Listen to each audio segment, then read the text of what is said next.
online အနဆက်မြန်မာအနေပြန်လေကြိုဆိုလိုက်ပါတယ်ဗျာတကယ်ကျွန်တော်ရေ anime လောကထဲမှာမကောင်းဆိုးဝါးနိုင်နေတဲ့ Jujutsu တို့ Soul Eater တို့လိုကားကောင်းတွေကြည့်ပြီးခေရည်စီချောင်းနဲ့အညီပို့ပြီးစမ်းသစ်တဲ့ action ကားမျိုးရှာနေတယ်ဆိုရင်တော့ season 1ပြီးဆုံးသွားပြီးတကယ်ကိုကားကောင်းတကားအဖြစ်အတိမတ်ပြုခံထားရတဲ့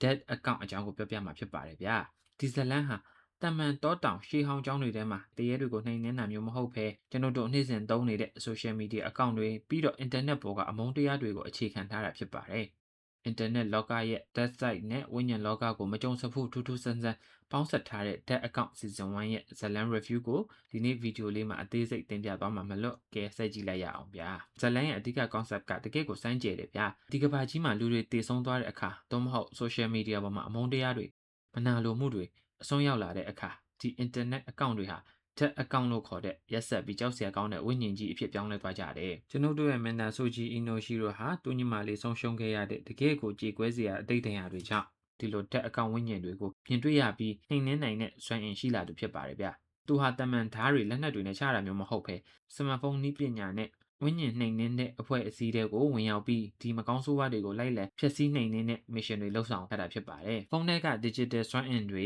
cyberkinesis တွေနဲ့ဖယ်တယ်ချတဲ့ style ကအခုခေတ်လူငယ်တွေအတွက်တော့လုံးဝကွက်တိဆွဲဆောင်မှုအဖြစ်ရှိနေတာဖြစ်ပါတယ်ဗျာဒီ anime ရဲ့အားသာချက်ကတော့မျက်တောင်မခတ်တန်းကြည်ရမယ့် action တိုက်ပွဲတွေပါပဲအထူးသဖြင့် season 1 climax တွေမှာ internet platform တစ်ခုလုံးကိုဝါမျိုးဖို့စူးစမ်းနေတဲ့အစစ်မြင့် dead account ဝိညာဉ်ကြီးပေါ်လာတဲ့အခါမင်းသားနဲ့သူ့ရဲ့ဖွဲ့တွေကကိုယ်ပိုင် skill တွေနဲ့အဖွဲ့လိုက်ခြားကြတာကလုံးဝကိုမိုက်တယ်ဗျာကျွန်တော်တို့မင်းသားဆိုးကြီးဟာလည်းအသက်အန္တရာယ်ကြုံလာရတိုင်းသူ့လူတွေကိုကယ်ဖို့အပြောနဲ့မဟုတ်ဘဲလက်တွေ့စွမ်းအားပေါက်ကွဲတတ်တဲ့မင်းသားမလို့ကြည့်ရတာလုံးဝကိုအားရဖို့ကောင်းပါတယ်ဒီကားကအပြင်ပန်းကြည့်ရင်တော့ action တက်တက်လို့ထင်ရပေမဲ့နောက်ကွယ်မှာ social media ရဲ့ဆိုးချိုးတွေ cyber bullying တွေကလူတွေကိုဘလောက်အခြေအနေအထိစိတ်ပိုင်းဆိုင်ရာပျက်စီးစေလဲဆိုတဲ့အသွေးပွားစရာ message တွေကိုပါပြောင်မြောက်စွာထည့်သွင်းထားတာမလို့ season 1အပြီးမှာ fan တွေတောက်လျှောက်အားပေးခဲ့ကြတာဖြစ်ပါတယ်အချုပ်အဖြစ်ပြောရရင်တော့ဗျာ